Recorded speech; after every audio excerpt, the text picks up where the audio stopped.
Welcome to Blockchain 2025. We explore how blockchain technology will affect major industries in the future. Each episode dissects one industry, how it currently works, why blockchain can disrupt it, and some blockchain projects trying to be the solution. Blockchain 2025 is part of the Bitcoin.com podcast network. Learn about Bitcoin, create a wallet, and buy your first Satoshis all at Bitcoin.com. Welcome to episode 3 of Blockchain 2025. This is Matt Aaron, and welcome back, Stuart. Hello, Matt. Good to be here again. Good afternoon, or good morning to you. You're in Puerto Rico, right? That's right, man. And Puerto Rico and Serbia teaming up for episode 3 here. And today's episode is on wine. A lot easier. Stuart strategically checked himself out of episode 2, which was healthcare. Man, healthcare is complicated. Yeah, I can imagine. I know that you were kind of specifying more on the American side of things, and I'm going to be honest with you, I really don't have any idea the state of your healthcare other than what you read in the news.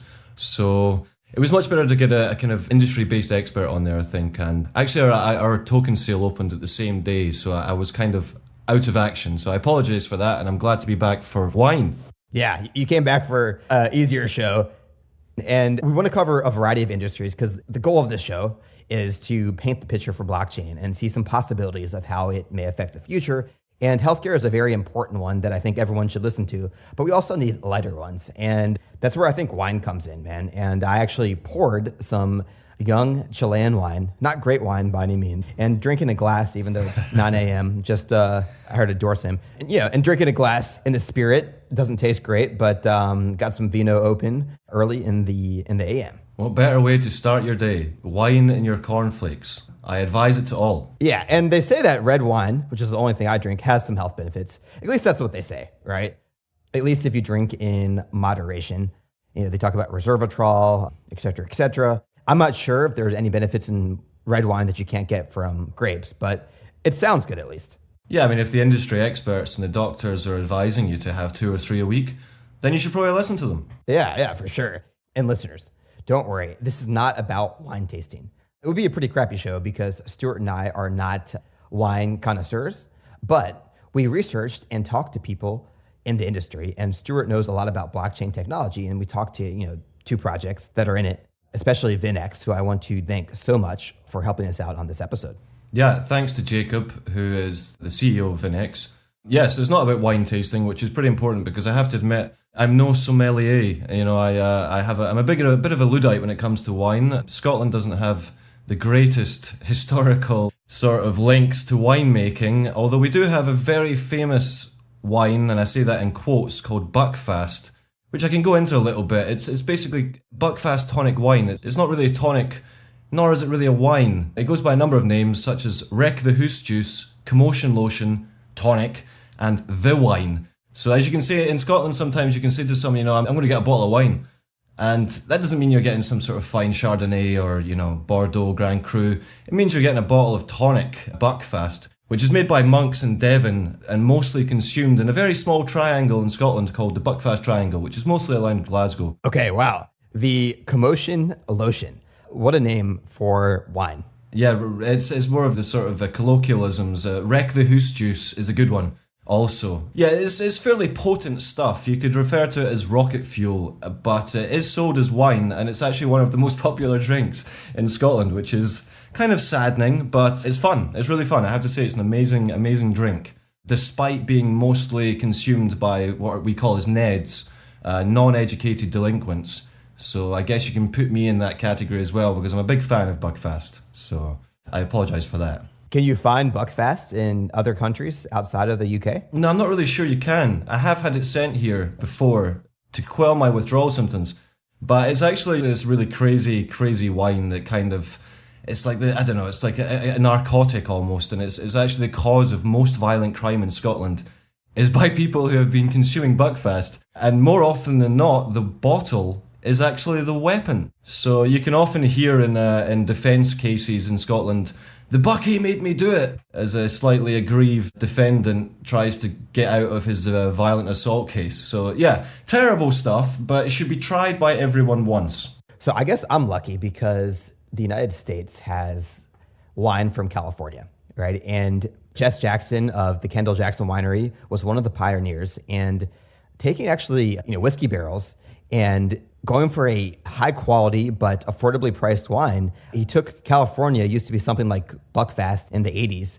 They just had really cheap wine that got you really drunk and wild, and they transformed into a powerhouse in wine that is on the same level in a lot of ways as France in terms of top rated wines.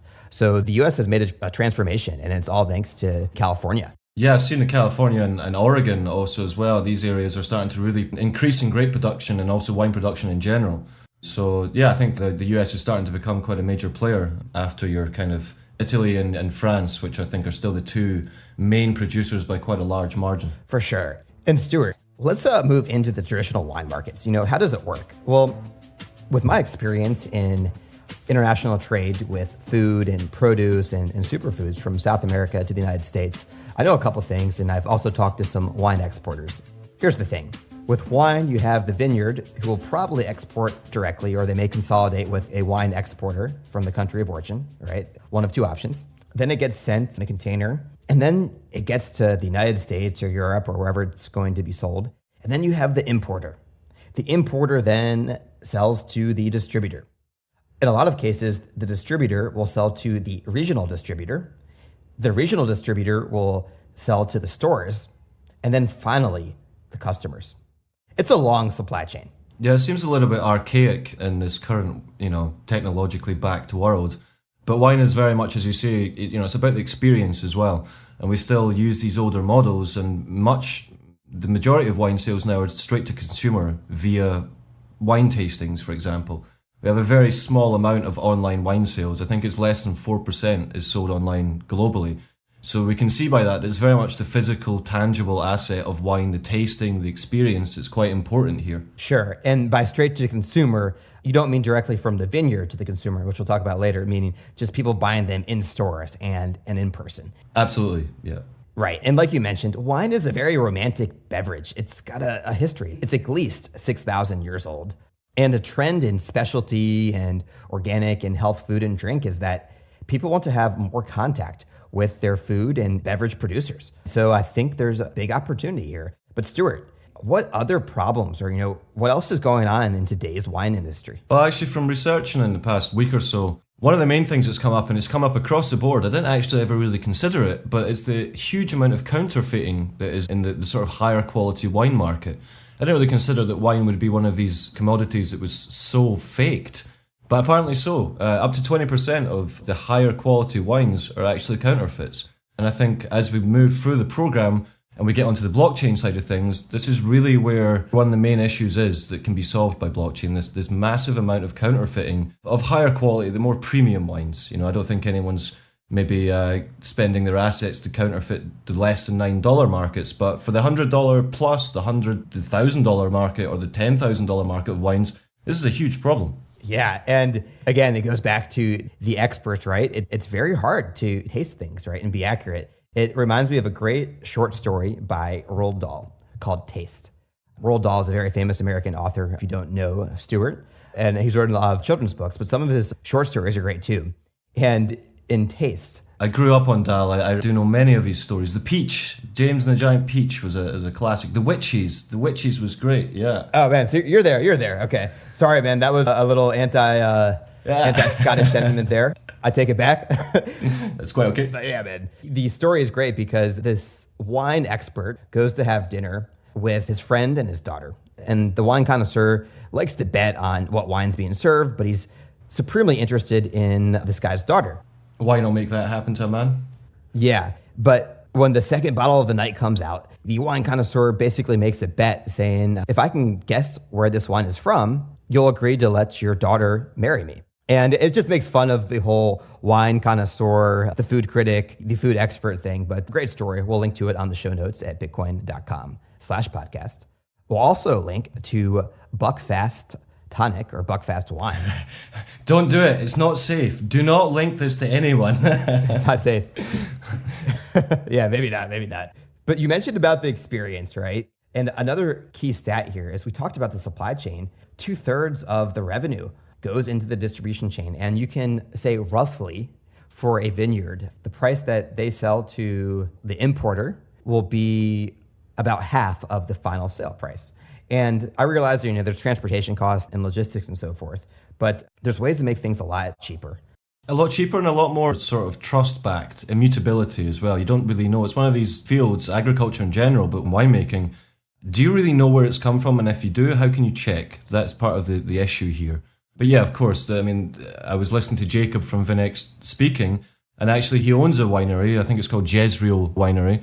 And at the end of the day, the $30 charge, for example, for a bottle of wine, they'll see $10 of it. So for 2/3 of that to go straight to just production distribution, it is quite a large amount. And surely the kind of blockchain technology can come in and make this more efficient for all. For sure. And later on, I'll have you explain about the counterfeiting part. I'm interested to learn how that could be stopped. It's also worth noting that I don't know about Europe, man, but United States, there's all this regulation. You can sell in one state, but you can't sell in the other. You need all these types of permits. It depends on your company formation. Are you a wine club? Are you a wine distributor? It's expensive, slow, lots of paperwork, and you can't just sell wine to anyone. And regulation, that's something that would still affect blockchain, but it might be cheaper and faster if you could do a lot of the regulation work using blockchain technology. Yeah, sure, coming back to that, I think for me, who's kind of an amateur in the wine tasting and the wine connoisseur world, but just looking at it from an outsider's point of view, the small amount of online sales that we have at the moment of less than 4%,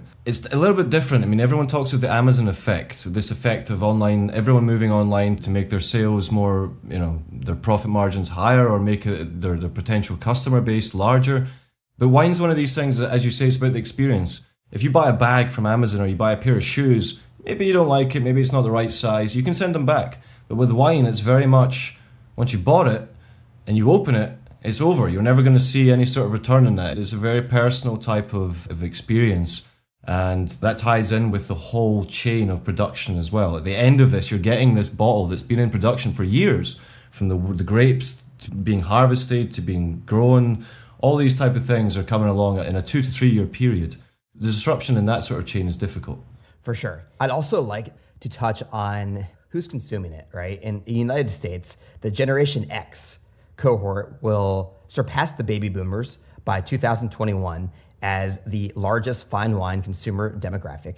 And then by 2026, the millennials will surpass the Generation Xers.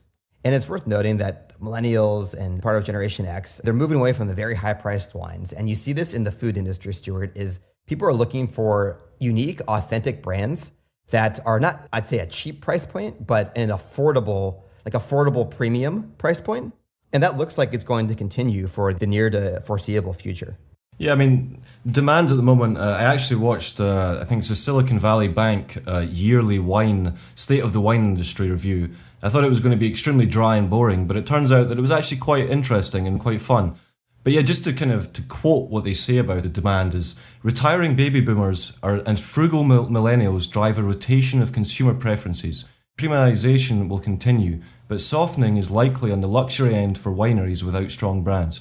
So I think we're really seeing this difference between millennials and baby boomers, and this is kind of the change in dynamic of the wine industry, where baby boomers were quite happy to buy whatever at whatever price, but millennials are really quite fussy, and they're particularly strong at finding this cheaper end of the market. Yeah, they're kind of a pain. And I guess by softening...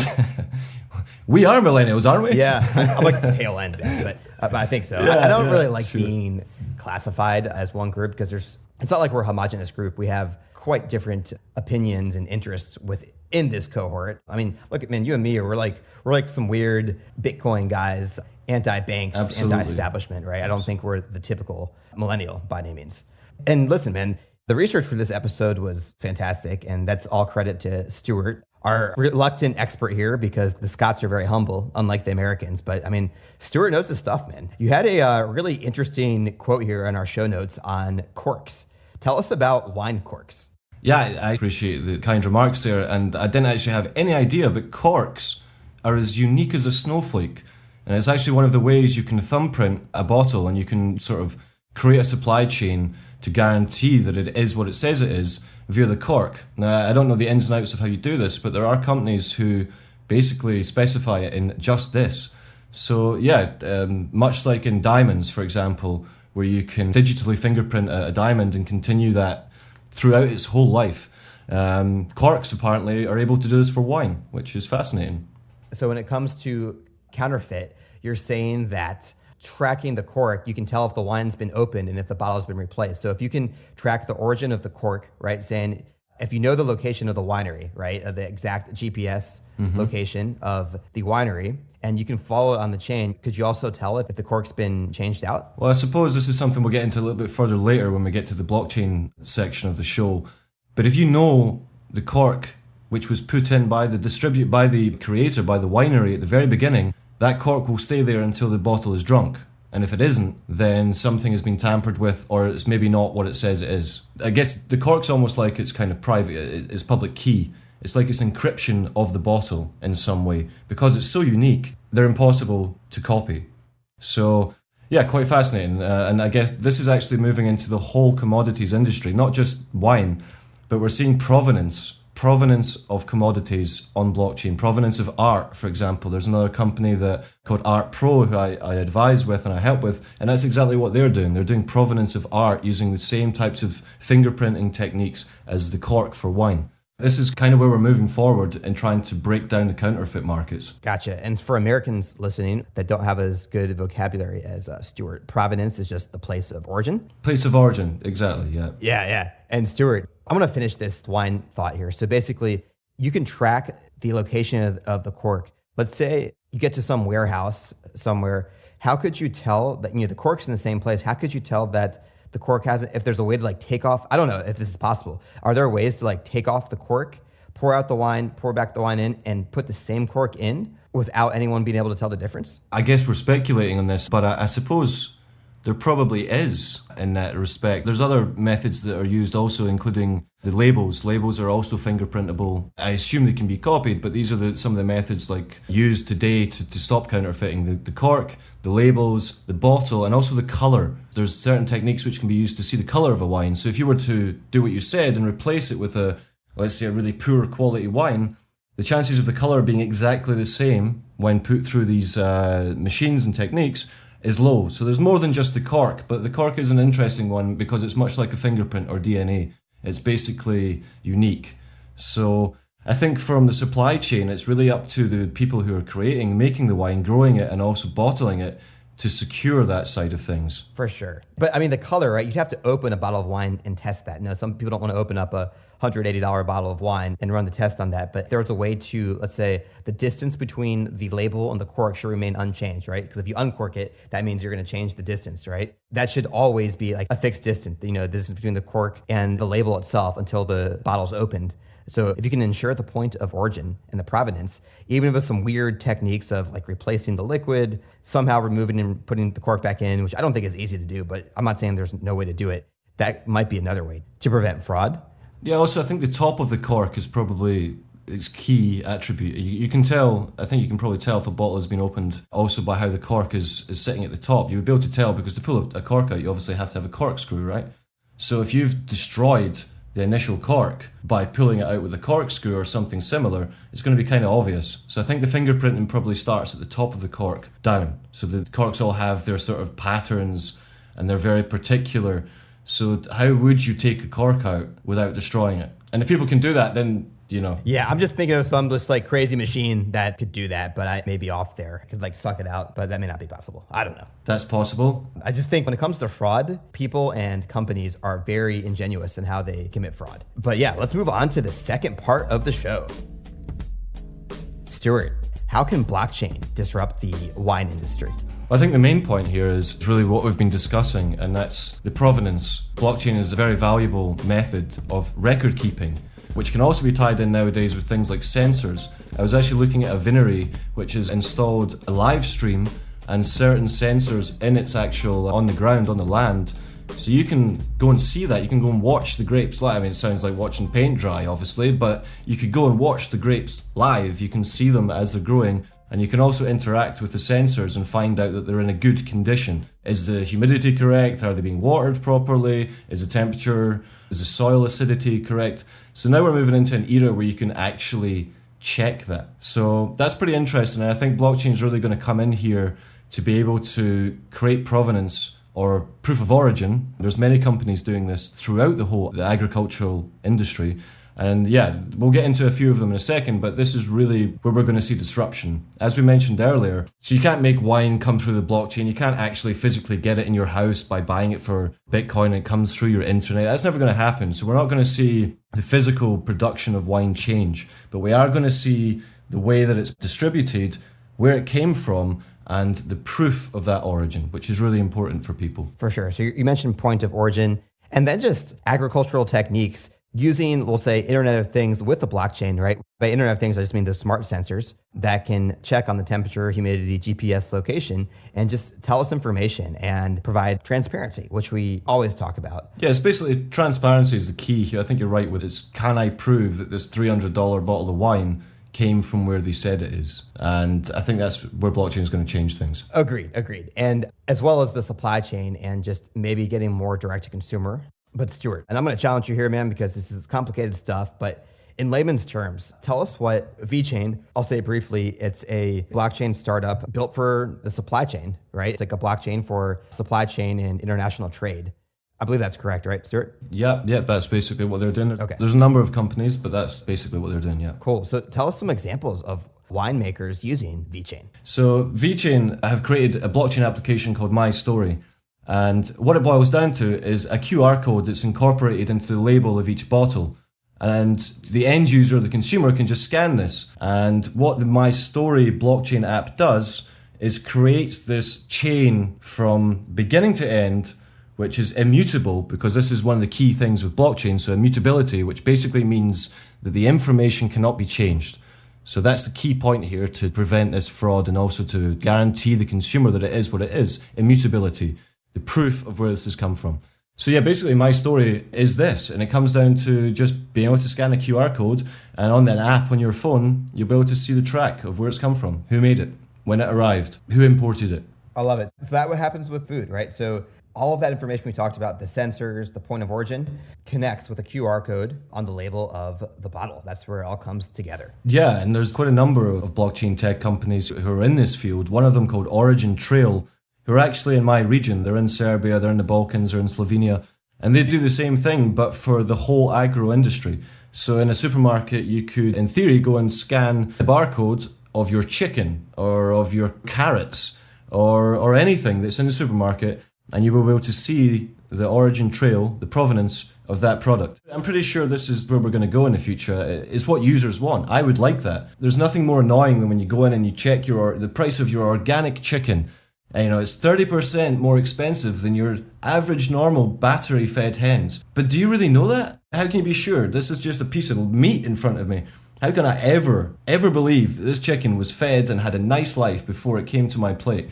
So this really, for me, is really important and surely going to grow into a massive industry in itself. Sure. And that, thinking of wine, that could definitely apply to organic wines. Same thing, yeah. I mean, how much more is organic wine than standard wine just for that tag, the organic tag? What, like 30%? I don't know exactly for wine. I know for chicken it's differently. And obviously I guess if it's the same quality of wine and it's organic, it's going to be quite a bit more. Sure. And we just believe it, right? As consumers, we just believe that stuff, Yeah, we just have to believe it as consumers, and there's a lot of organic fraud. I can tell this another time, but our company who sells organic golden berries, we were a victim of organic fraud, and the consumers ended up paying double. They finally caught the people who did it, who were basically faking that they were buying from us and faked a certificate, another thing that can be eliminated by blockchain. But yeah, I mean, that's the crime. Selling people things that are organic when they're not is a crime. And a blockchain project that is dedicated to wine, VinX. VinX to me is really cool, and I'm gonna give you a non-technical definition. Essentially with VinX, it allows for vineyards and wine producers to sell their wine. I guess red wine takes like 2 to 3 years on average to mature. Let's just say it's 2018. So you can have a batch of wine, sell it using the VinX platform directly to consumers who will pay for it, and they'll have to wait till 2020, 2021 to get the wine. But VinX platform takes care of all the logistics and allows wine producers to get paid immediately instead of having to wait years to receive payment. And so I think that's pretty cool from the vineyards as well as for the direct consumers. I think it would be pretty cool to spend $100, $200 to have a case of wine delivered to me in the future and say, hey, I got it directly from the vineyard. It would obviously be a lot cheaper. Like we talked about earlier, it might be around, half as expensive as buying that same case of wine in a liquor store. Yeah, I mean, it was very nice to speak. I spoke with Jacob, who's the CEO, and I think you did as well. So yeah, basically what they're looking to do is create a digital platform to allow wineries to create wine futures. Wine futures have existed for a few hundred years, mainly in Bordeaux and the Grand Cru wineries. And what this is, a future is really a contract that allows both the buyer and seller to agree on a price before the contract has happened, before the actual transaction has taken place. So it gives both parties a sort of security. If futures came around some time ago to basically give some insurance to farmers of any level, basically it allowed them to grow their crops knowing that at the end of their harvest there would be a guaranteed payment. Crops take some time, as you've discussed, 2 to 3 years for wine. It's a long time. For sure. And let me add something there.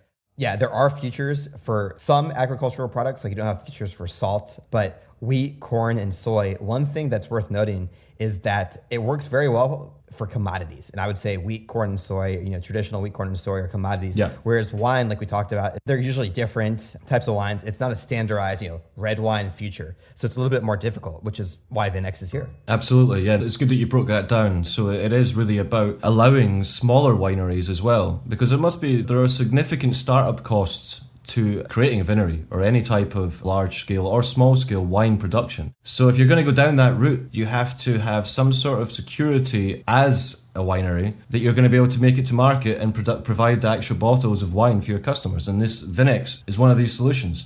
So one thing that's important to mention about the wine industry at the moment is that it's really not open to consumers when it comes to wine futures. They do exist, but they're really only for the bigger players. The small mum and pap who wants to get into a small winery doesn't really have that option, and VinX is offering that. So it allows the daily consumer, your average Joe, to be able to get into these fine wineries, sort of craft wineries at an early stage and at a cheaper price point.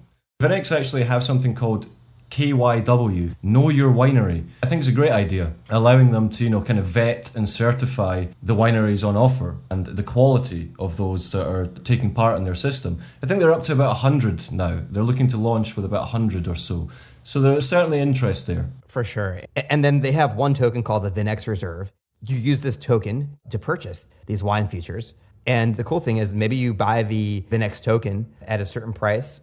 If it goes up a year later, then you probably be able to get a lot more wine for your money than you were, beforehand. Obviously, if it goes down, there's some risk there. So you can kind of play around with the VinX token and perhaps get some cheaper wine that way. One of the important things about the VinX token is it's backed to the VinX Reserve. So wineries can pay a listing fee, which is aggregated together into this reserve.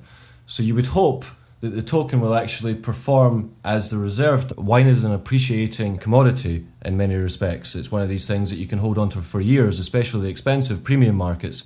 So the VinX Reserve is back to the actual aggregated listing of the wineries on there itself, and you're buying into this reserve. Gotcha. So like you said, wine usually gets more valuable with age. So the idea is that the tokens will value over time and protect the wineries that get involved, because you wouldn't want to sell all your wine in these tokens and then see the value diminish. Of course, I guess you could immediately liquidate your tokens if you're a winery, or a portion of them, to protect your cash flow. Yeah, that too. And also part of the important thing with the VinX platform is you can basically publish an initial future offering just after harvest. So there's no risk. So once you've harvested the wine, you know that it's about to get bottled, it's about to get made, which gives the buyer protection as well. But you can basically do this at a wholesale price. So you could release your futures at 30 or 50% cheaper than what consumers would normally buy at their last point of sale, be it in a supermarket or in an off-license or whatever, 7-Eleven, whatever you call them in America, Okay, so Stuart, what are your final thoughts on wine and blockchain? So I think my final thoughts on wine are that it's good. Probably agree that wine's decent, and I can see that you're drinking yours there, so excellent. Second of all is just to reiterate to all our listeners that Buckfast should be tried if you're ever in Scotland. Great stuff. And most importantly, well, blockchain's really about solving the fraudulent aspects of any business. And as we've covered in this episode, one of the main issues in wine is provenance, proof of origin. Where did it come from? Is it what it says it is? And with blockchain, immutable source, so a ledger which cannot be changed by anyone, you can have complete and utter proof of this origin. And for me, I think it's fair to say that that is really a key aspect of where we can disrupt the industry. And if you can cut out the fakes and the counterfeit wine, this is a $300 billion market we're talking about. 20% of $300 billion is a decent amount of money. So we're looking at a pretty large area here, and it's obvious that the market is validating this by the number of companies we've gone through tonight. You know, your Everledgers, your My Story by VeChain, these guys who are basically developing, and your Origin Trails, I should add, these guys who are developing blockchain applications that solely go after this problem, the point of origin and the counterfeit market. So I think that's really where we've validated that with the blockchain applications that are currently in production. Cool. Yeah. Here's what I'm going to add. And like VinX and the futures, it's not just blockchain, right? When it comes to wine and some other foods, the importance of working with Internet of Things or like these smart sensors. So it's combining other technologies. And I think getting all this to work together and getting consumers to trust it, it's going to take some time. I don't see this happening overnight. I mean, literally in terms of the VinX project, it's going to take 2 to 3 years because it's usually done right after harvest, right? But I think moving forward, you're going to see more and more of this. And in addition to the counterfeit problem, just more direct to consumer. I think blockchain can enable wineries to have more direct contact with their consumer and cut out some of the middlemen involved currently in the wine industry. But yeah, man, that was fun. Feeling good, man.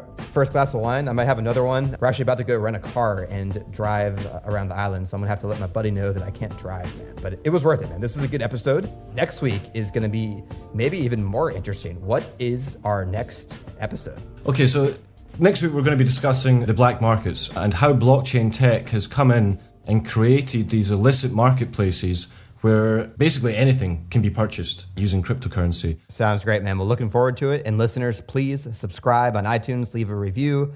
And thanks for listening. We'll talk to you next week. Have a good one. Thanks for listening to the Bitcoin.com podcast network. To learn more about our shows, visit Bitcoin.com/podcast. Bitcoin.com podcast network.